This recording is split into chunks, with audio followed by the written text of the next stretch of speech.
నీతిమంతులకు దేవుడు కలుగు చేసేటటువంటి ఆశీర్వాదాలు, వారి యొక్క జీవితాలు ఎలా ఉంటాయి అనే కొన్ని విషయాలను మీకు క్లుప్తంగా సమయానికి నేను ముగిస్తాను. దయచేసి చదువుకుందాం. సామెతల గ్రంథము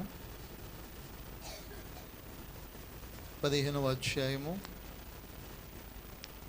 6వ వచనాన్ని ఒకసారి చదువుదాం. నీతిమంతుని యొక్క ఇల్లు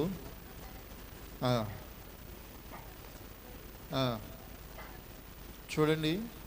ఈరోజు పరిశుద్ధ గ్రంథములో సామెతలు సొలొమోను, దావీదు కుమారుడు, తన ఏలుబడి 40 సంవత్సరాలు యుద్ధము లేని మకుటము లేని మహారాజుగా వెలిగిన ఒక గొప్ప వ్యక్తి సొలొమోను. ఆయన నాటి నుంచి వచ్చినటువంటి వాటిల్లో సామెతలు ఒకటి, ప్రసంగి ఒకటి, పరమగీతాలు, అది క్రీస్తును గూర్చి రాకడను గూర్చి చక్కగా యుక్తమైన మాటలు. మానవులకు మనం చదివిన అర్థం కాదు, కానీ ఒక్కొక్క మాటకి ఒక్కొక్క నిర్వచనం పరిశుద్ధ గ్రంథంలో ఉంది, పరమగీతాలు ఆ అధ్యాయాల్లో కూడా. అయితే ఈ సామెతలన్నీ కూడా చాలా అనుభవ జ్ఞానం, అంటే వేరే వారిని బట్టో పరిస్థితులను బట్టో కాదు, అతని జీవితంలో జరిగిన కొన్ని అనుభవాలు, అతడు రాజరికంగా ఉన్నప్పుడు తన దగ్గరకు వచ్చిన ప్రజలకు చేస్తున్నటువంటి న్యాయాన్ని బట్టి, ప్రజల పక్షాన నిలుస్తున్నటువంటి సందర్భాల్లో ఆయన లిఖించబడినటువంటి ఈ శ్రేష్టమైన మాటల్లో ఒక మాటగా ఈ 15:6 మనకు రాయబడుతున్న మాట ఏంటంటే, నీతిమంతుని యొక్క ఇల్లు ఏమై ఉన్నదంట, ఒక గొప్ప ధననిధి. హల్లెలూయా. ధనము అనేది మనం దేనికి ఉపయోగిస్తామో, మన అవసరానికి, మన అక్కరతలకు, మన పరిస్థితులకు ధనాన్ని ఏం చేస్తామో తీసుకొని, అనగా ఒకవేళ బ్యాంక్ బ్యాలెన్స్ ఉందనుకోండి, ఒకవేళ ఇంట్లో మీ బీరువాలో ఉందనుకోనండి, ఏదైనా ఇంట్లో లోటుపాటు, నూనె అయిపోయినా, బియ్యం అయిపోయినా, వస్త్రాలు కావాలన్నా, ఏవి కావాలన్నా ఆ ధనాన్ని తీసుకువెళ్ళి వెచ్చించి కావలసినటువంటి ఆ ప్రతి వస్తువును మనం ఏం చేస్తామంటే కొనగలుగుతాం. అంటే దేవుడు ఈ లోక సంబంధమైనటువంటి ధననిధిని గురించి చెప్పట్లేదు. హల్లెలూయా. ఎందుకంటే లోకంలో ప్రతి మనుష్యుడు కూడా సంపాదిస్తున్నాడు జ్ఞానంతో, తెలివితో, ఇంకొద్దిమంది అయితే మోసంతో, అజ్ఞానంగా, ఇతరులను కప్పిపుచ్చి చేసేవారు కూడా లోకంలో ఉన్నారు. కానీ దేవుని వాక్యం సెలవిస్తున్న మాట తాత్పర్యం ఏంటంటే, నీతిమంతుని ఇల్లు. హల్లెలూయా.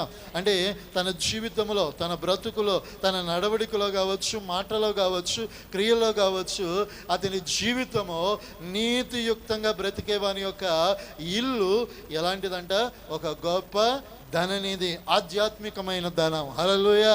వారి అక్కరతలను తీర్చే ధనం, వారి సమస్యలను తీర్చే ధనం, వారి ప్రతి పరిస్థితిని మార్చగలిగినటువంటి గొప్ప ధననిధి నీతిమంతుని ఇల్లు. హల్లెలూయా. ఆ ఇంటిలో ఏముండవు, లోటుపాట్లు ఒకవేళ ఉండొచ్చేమో, కలగొచ్చేమో, కానీ వారికి ఉన్న ధననిధి అనగా ప్రశస్తమైన దేవుడు వారితో ఉన్నాడు. హల్లెలూయా. వారు విశ్వసించగలిగింది ఎవరిని? ప్రియుడైన దేవుణ్ణి తప్ప మరొకరి వైపు వారి దృష్టి, వారి మనస్సు, వారి ఆలోచన వేని దాని మీదకి వెళ్ళదు. ఎందుకంటే సమస్య వచ్చినా, కష్టం వచ్చినా, ఇబ్బంది కలిగిన, మరి ఏది కలిగినా వారి దూరదృష్టికి కానీ, వారి కంటికి కానీ, వారి జీవితానికి కానీ ఎవరి వైపు వెళ్ళిపోతారు? దేవుని వైపే. హల్లెలూయా. దేవుని యందు వారికి ఏముంటుందంట, మనస్సు కలిగి ఉంటారు. అందుకే నీతిమంతుని యొక్క ఇల్లు ఏమై ఉంటుందంట, గొప్ప ధననిధి. బైబిల్లో నీతిమంతులు ఉన్నారు. అయితే దేవుడు అంటున్నాడు, అబ్రహాము విశ్వాసమును బట్టి నీతిమంతుడని ఏం చేయబడ్డాడంట, రుజువు పరచబడ్డాడు. హల్లెలూయా. ఎందుకంటే శూన్యములో ఆధారము లేని చోట ఎవరిని నమ్మాడు? దేవుని నమ్మాడు. హల్లెలూయా. మనకు ఏదైనా ఆధారం ఉంటేనే, ఉద్యోగమైన ఆధారం ఉంటేనే, వ్యాపారమైన ఆధారం ఉంటేనే, ఏదైనా సహాయమైన మనం ఏం చేస్తామో ఆలోచన చేస్తాం. పిలిచినవాడు శూన్యములో వదిలేశాడు ఎవరిని? అబ్రహాముని. హల్లెలూయా. శూన్యం, నిరాధారమైన పరిస్థితి. ఆయన వెళ్ళిన సంచరించి గుడారం వేసింది ఫిలిష్తీయులు స్థావరాల దగ్గర. ఆ స్థావరాల్లో వచ్చినప్పుడు ఒకానొక సందర్భంలో అయ్యో షారాయిని ఆ రాజు మోహపడి ఆమెను తస్కరించి తీసుకువెళ్ళిపోయిన పరిస్థితి. అక్కడ ఉన్నటువంటి సమయంలో ఒకవేళ భర్త అని చెబితే అతన్ని వధించి వేసేటటువంటి పరిస్థితుల మధ్య సహోదరులుగా వారిని పరిచయం చేసుకున్నారు. అబ్రాహాము ప్రార్థించాడు. ప్రార్థన విన్న దేవుడు రాజుకు సైతం, అబీమెలెకు రాజుకు సైతం ఏం కలుగు చేశాడు? దేవుడు భయాన్ని కలుగు చేశాడు. హల్లెలూయా! ప్రాధేయపడేలాగా దేవుడు చేస్తాడు. ఎందుకంటే అతని జీవితంలో ఆధారము లేని చోట, అయ్యో కరువు కలిగిన చోట, క్షేమము కలిగిన చోట అతడు గుడారం వేశాడు. అతని దేవుడు నిత్యము ఏం చేస్తున్నాడంట? పోషిస్తున్నాడు. 12వ అధ్యాయం చూస్తే ఏమీ లేదు. అయ్యో 13వ అధ్యాయంకి వచ్చేసరికి ఆది కాండములో అతనికి వెండి ఉంది, బంగారం ఉంది, అయ్యో గొర్రెలు ఉన్నాయి, పశుమందాదులు ఉన్నాయి. ఇంకా చెప్పాలంటే పనివారిని కూడా దేవుడు వారి మధ్య వారి సంవత్సరాల్లో దేవుడు విస్తరింపజేస్తా ఉన్నాడు. హల్లెలూయా! అంటే నీతిమంతుడు ఎలాంటి విశ్వాసం అంటే శూన్యములో కూడా దేవుడు ఉన్నాడు, అద్భుతాలను చేస్తాడని ఒక వ్యక్తిత్వం ఎవరికి ఉంటుంది? నీతిమంతుడు కలిగి ఉంటాడు. హల్లెలూయా! ఆ నీతిమంతుడికి కళ్ళ ముందు రుజువు కనపరచబడాలి. ఏంటి ఇది జరుగుతుందా? కొంతమంది ప్రశ్నలు వేస్తారు, దేవుడు ఉంటే ఏడి నాకు కనిపించుమని. ఈరోజు మనుష్యుని మూర్ఖత్వము అయ్యో అరికాల నుంచి నన్నెత్తి వరకు ఎక్కింది. ఎలాంటి మూర్ఖత్వం అంటే బుద్ధిహీనమైన మాటలతో అయ్యో నేను నిర్మించిన ప్రణాళిక కలిగిన దేవుణ్ణి ప్రశ్నించేవారు, మాట్లాడేవారు. ఒక రోజు వారి ఎదుట నిలబడగలిగిన ఆ శ్రమలు, కష్టాలు వచ్చినప్పుడు నిలబడలేక, భయపడలేక, అయ్యో భయంతో అయ్యో దాక్కునేటటువంటి పరిస్థితులు కలిగిన వ్యక్తులు ఉన్నారు లోకములో. ఈరోజు అలాంటి వారికి నా దేవుడు అంటున్నాడు, అబ్రహామును చూడండి, అతని జీవితం చూడండి, వ్యక్తిత్వాన్ని చూడండి. ఏ ఆధారము, ఏ అవసరత, ఏ పరిస్థితి కలిగిన స్థితిలో అతని జీవితము లేకపోయినా శూన్యములో ఎవరిని నమ్మాడంట? దేవుని నమ్మాడు. ఆ పునాదులు కలిగిన పట్టణం కొరకు ఎదురు చూశాడు. విశ్వాసమును బట్టి అతడు దేవుని దృష్టిలో ఏంగా తీర్చబడ్డాడంట? నీతిమంతుడు. ఈరోజు మన విశ్వాసం క్రియల రూపకంగా కనపరచాలి. అందుకే అంటున్నాడు, క్రియలు లేని విశ్వాసము మృతం. ఈరోజు మన శరీరంలో ఒక అవయవం పని చేయకపోతే ఆ శరీరం ఇక పనికొస్తుందా? మనకి పనికిరాదు. అలాగే విశ్వాసము లేకపోతే మనం నీతిమంతులుగా తీర్చబడటానికి అవకాశము లేదు. అలా విశ్వాసము కలిగి ఉండి మనం నీతిమంతులుగా ఉంటే మన ఇల్లు ఏమై ఉన్నదంటే ఒక గొప్ప ధననిధి. ఎందుకంటే నువ్వు విశ్వాసంతో విత్తగలుగుతావు, విశ్వాసంతో పంట కోయగలుగుతావు, విశ్వాసంతో 100 ఆశీర్వాదాన్ని ఏం చేయగలుగుతావు? పొందుకోగలుగుతావు. ఎందుకంటే నీ విశ్వాసము నిన్ను దేవుని ఎదుట నీతిమంతుడిగా, నీ విశ్వాసము నీ అక్కరతలో, నీ అవస్థలో, నీ కన్నీటిలో, నీ దుఃఖములో, నీ ఆ యొక్క ప్రతి అవస్థను కూడా తీర్చగలుగుతుంది. హల్లెలూయా! అందుకే భక్తుడు అంటున్నాడు, నీతిమంతుని యొక్క ఇల్లు గొప్ప ధననిధి. ఒకరి దగ్గరికి వెళ్ళి చేయి చాపి నాకు ఇది అవస్థ ఉన్నది, ఒకరి దగ్గరికి వెళ్ళి నా కష్టాన్ని ఎలా తీర్చుకోవాలి, ఒకరి దగ్గరికి వెళ్ళి నా బ్రతుకేంటి, ఒకరి దగ్గరికి వెళ్ళి నా జీవితం ఏంటని అడుక్కోవలసిన పరిస్థితి రాదు. నా దేవుడు అంటున్నాడు, నువ్వు ఒకసారి ఎవరినైతే విశ్వసించావో, ఎవరి మీద అయితే ఆధారపడ్డావో ఆ జీవము కలిగిన దేవుడు నీతో మరణము వరకు ఉంటాడు. హల్లెలూయా! ఆయన నీ పక్షమున అద్భుతములను చేస్తాడు. హల్లెలూయా! ఎందుకంటే ఆయన నీతిమంతుడు. నీకు ఒకసారి మాట ఇస్తాడా, రూఢి చేస్తాడు. హల్లెలూయా! భయపడవలసింది లేదు. ఆయనే నీకు వాగ్దానమునిచ్చినటువంటి ఓ గొప్ప కృప కలిగిన దేవుడు. హల్లెలూయా! అందుకే మన ఇల్లు గొప్ప ధననిధిగా మార్చబడాలంటే నీతిమంతులుగా విశ్వాసం అనే ఆయుధాన్ని ఎప్పటికప్పుడు సమకూర్చుకుందాముగాక. అలాంటి విశ్వాసం మనలో ఉండగలిగితే ఎలాంటి అద్భుతాలైన నీ పక్షమున అద్భుతముగా జరుగునుగాక. అలాంటి నీతిమంతులమైతే దేవుడు మన పక్షాన ఎలాంటి కార్యాలు చేస్తాడు, ఎలాంటి అద్భుతాలు చేస్తాడు అంటే లేఖనాల్లో పొందుపరుస్తూ ఉన్నాడు. సామెతల గ్రంథము అదే 15 అధ్యాయం 29 వచ్చినను ఒకసారి చదవండి.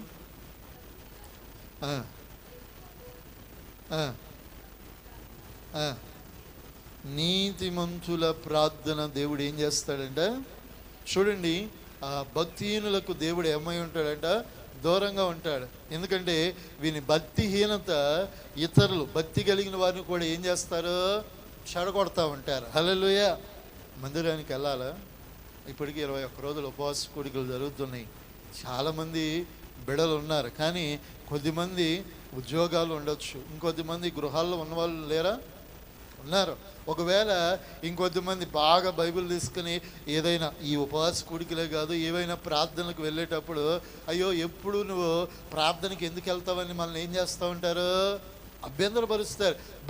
భక్తిహీనులు ఏం చేస్తారంటే ఎప్పుడు కూడా భక్తి చేస్తావు, ఎప్పుడు ప్రార్థన చేస్తావు, దేవుడు దేవుడు దేవుడు అంటావు, నీ దేవుడు నీకు ఏం చేస్తాడని కొద్దిమంది లోకంలో మనల్ని ఏం చేస్తారు? ప్రశ్నించే వాళ్ళు ఉంటారు. వారందరికీ చెప్పగలిగిన ఒక సమాధానం ఏంటంటే అయ్యో నీతిమంతులముగా హల్లెలూయా నా దేవుడు మా ప్రార్థనలను ఏం చేస్తాడు? ఆలకిస్తాడు, అంగీకరిస్తాడు. హల్లెలూయా. అంగీకరించుట అంటే ప్రతి దానికి కార్యాభివృద్ధి కలుగు చేయట. హల్లెలూయా. మనం ఉద్యోగంలో సెలవు అడగటం వేరు, సెలవు ఇస్తాననే అంగీకరించకపోతే ఎన్నిసార్లు నీవు లీవ్ లెటర్ పెట్టుకున్నా అయ్యో స్కూల్లోనైనా ఎక్కడైనా నీకు ఆప్షన్ దొరికిద్దా? సెలవు రాదు. అంగీకారం అంటే స్టాంపు ఏంటి? నేను నిశ్చయంగా సహాయము చేస్తాను, ఇదొక బాండు. ఈరోజు దేవుడు కూడా నీతిమంతులమైతే దేవుడు నీ ప్రార్థన అంగీకరించినట్లే. హల్లెలూయా.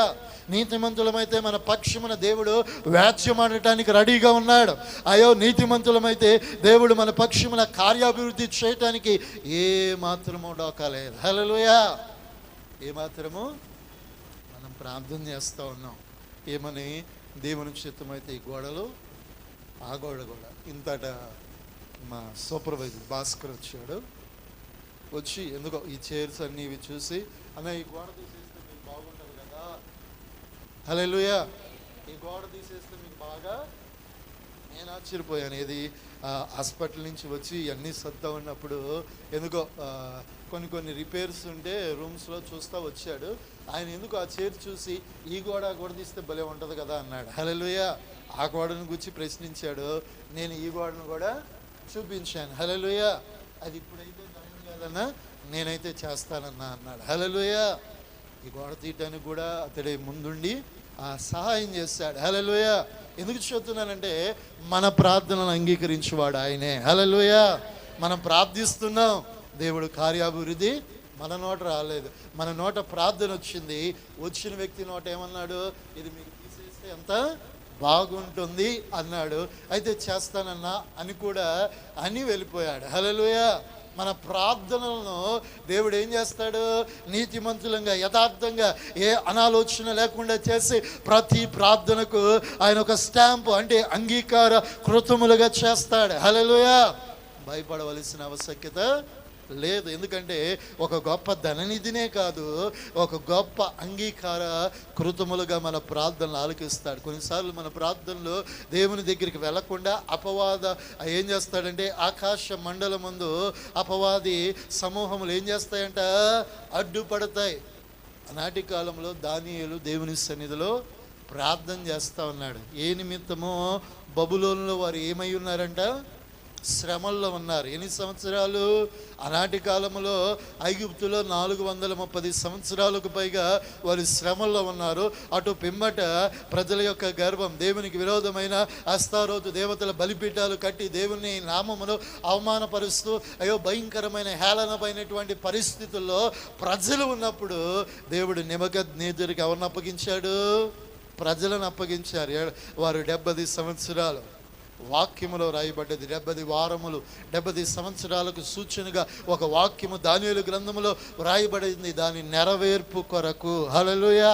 దాని నెరవేర్పు అవుతున్నప్పుడు దానియేలు ఉపవాసము చేత, దానియేలు కన్నీటితో దేవుని సన్నిధిలో మోకరించాడు. హల్లెలూయా. మోకరిస్తా ఉన్నప్పుడు అయ్యో ప్రతి దినము ప్రార్థన చేస్తున్నాడు.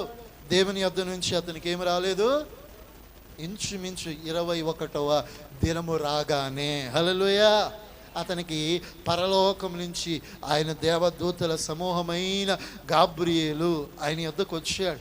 ఎందుకయ్యా ఇంత ఆలస్యమైందంటే ఆకాశ మండలం ముందున్న దురాత్మ శక్తులతో పోరాడటానికి ఎన్ని రోజులు పట్టింది?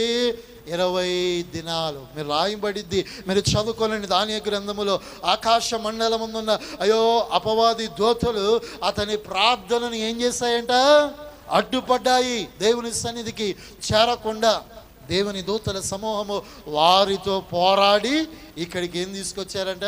అయ్యో, అతడు చేసింది మొదటి దినమే వినబడింది, కానీ ఇక్కడికి రాకుండా, కార్యాభివృద్ధి చేయకుండా అపవాది సమూహం ఏమైందంట? అడ్డుగా నిలిచింది. హల్లెలూయా.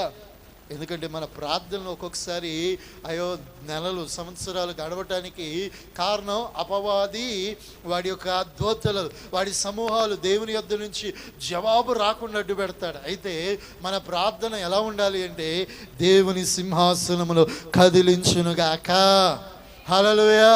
మనం మొర పెడుతూ ఉండగానే దేవుడు మన పక్షమున అద్భుతములను చేయునుగాక. దేవుని సింహాసనాన్ని కదిలించాలి మన ప్రార్థన. ఒక్కొక్కసారి మన ఇంట్లో ఏదైనా అవసరమైతే, చాలాసార్లు చెప్పాను, మళ్ళీ చెప్తాను. మాకు ఒక సిస్టర్ ఉంది కుకట్పల్లిలో. నేను సంవత్సరానికి ఒకసారి ఆ ఇంటికి వెళ్తా, ప్రేయర్ చేసి వస్తా. ఎందుకంటే ఓసిన మినిస్ట్రీలో చేసి ఉన్నాం కాబట్టి కొద్దిమంది సర్కిల్, కొద్దిమంది కుటుంబాలు ఉన్నాయి. అలాంటి వారిలో ఒక సహోదరి ఉంది. ఆమె వాళ్ళ భర్తను 7 సంవత్సరాల నుంచి ఒకటి అడుగుతుందంట. ఏంటి అంటే అంటారు కదండి, బంగారం 7 సవరాలు ఏదో అంటారు, ఏమంటారు, 7 వారాల నగలు బంగారం కొనాలని ఎవరిని అడుగుతుంది? వాళ్ళ ఆయన్ని అడుగుతుంది.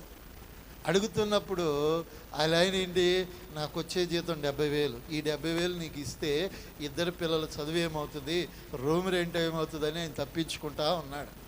ఇక ఇవేం చేసిందంటే, దగ్గర ఆయన బంగారం ఎట్టయినా కొనియాలని చెప్పి ఏం చేసిందంటే ప్రార్థన చేసింది. ఎలాంటి ప్రార్థన అంటే 4 రోజులు ఉపవాసం ఉంది. హల్లెలూయా. అనుకోకుండా మన అమరావతి ఈ 2 రాష్ట్రాలు విడిపోయినప్పుడు అమరావతి రాజధాని అని ప్రకటించారు, గుర్తుందమ్మా? ఆ కాలంలో అది గుంటూరు దగ్గరలో ఈ స్థలం ఉంది. అయితే అక్కడున్న వ్యక్తులు ఎవరో కొనుక్కోవడానికి ఏం చేశారు, వీళ్ళకి ఆఫర్ పెట్టారు. అప్పుడు వారు అనుకున్నది రేట్ లేదు, అప్పట్లో రేట్ లేదు. ఎప్పుడైతే ఈ అమరావతి రాజధాని అని ప్రకటించారో అప్పుడు ఆ భూమి, అప్పుడు ఎకరం ఎంత ఉండేదంటే 4-5 లక్షలు ఉండేది. అది ఎకరం ఏమైపోయింది, 30 నుంచి 40 లక్షలు అయిపోయింది. హల్లెలూయా. వాళ్ళకి 7 ఎకరాలు ఉంది. ఇప్పుడు ఆ 7 ఎకరాలు 30 లక్షలు ప్రకారం, అంటే ఇంట్లో 3 ఉన్నారు, అక్క, ఇంకొక సహోదరుడు, తమ్ముడు, ఈయన, ఈ 3కి పోగా 7 ఎకరాలు అమ్ముతున్నావు కదా, దేవుడు నా ప్రార్థన ఆలకించి మీ పొలానికి రేట్ ఇచ్చాడు, నువ్వు నాకు ఒక మాట ఇస్తే నేను మీ ఇంటికి పంపిస్తాను అన్నట్ట. హల్లెలూయా. 7 వారాల నగలు నాకు కొనిపీయకపోయావా, ఇక నేను మా ఇంటికి వెళ్ళి రానని చెప్పింది. హల్లెలూయా. అలాగే ఆయన అమరావతి వాళ్ళ ఇంటికి వెళ్తే ఈమె రాజమండ్రి ఇంటికి వెళ్ళిపోయింది. హల్లెలూయా.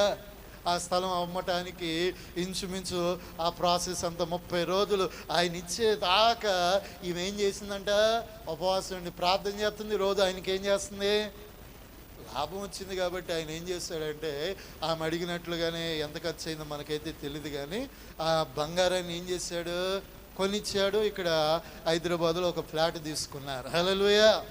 హల్లెలూయా. అంటే 7 సంవత్సరాల నుంచి 7 వారాల నగల కొరకు ఆమె ఏం చేస్తుంది, ఏదో దేవుని కృప చూపించి ఆయన, అంటే దీని కొరకే దేవుడు కార్యం చేయలేదు. హల్లెలూయా. వాళ్ళ స్థలం ఉంది, అనుకోకుండా రాజధాని బట్టి వచ్చింది. ఈమె వెళ్ళినప్పుడల్లా ఇదే మాట చెప్పింది, నేను ప్రార్థన చేశాను, అమరావతి రాజధాని అయింది. హల్లెలూయా. ఇలాంటి వాళ్ళు చాలామంది ఉన్నారు.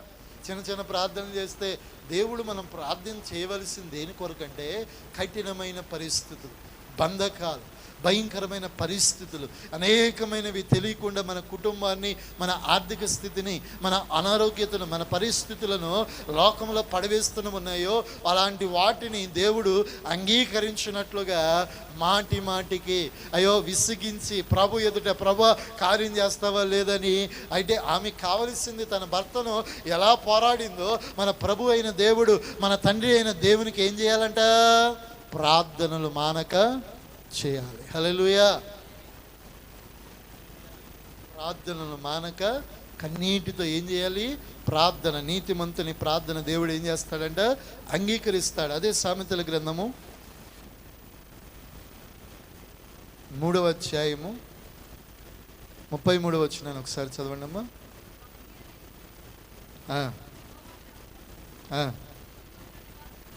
నీతిమంతుల నివాస స్థలము ఆయన ఏం చేస్తాడంట? ఇక్కడ దేవుడు ఒకటి గొప్ప ధననిధిగా చేస్తాడు, వారి ప్రార్థన ఆలకిస్తాడు. మూడవదిగా ఇక్కడ ప్రార్థన అంగీకరించడమే కాకుండా నీతిమంతుల నివాస స్థలములను దేవుడు ఆశీర్వదిస్తాడు. హల్లెలూయా. వారి గృహాలు, వారి ఇల్లు, వారి యొక్క ప్రాకారములు, వారి కలిగిన సమస్తం మీద ఎవరి ఆశీర్వాదం నిలిచి ఉంటదంట? దేవుని యొక్క ఆశీర్వాదం నిలిచి ఉంటది. హల్లెలూయా. చూడండి, నీతిమంతుని ఇంటి మీద, నీతిమంతుని గృహం మీద, నీతిమంతుని యొక్క జీవితం మీద దేవుని ఆశీర్వాదం మెండుగా నిలిచి ఉండును.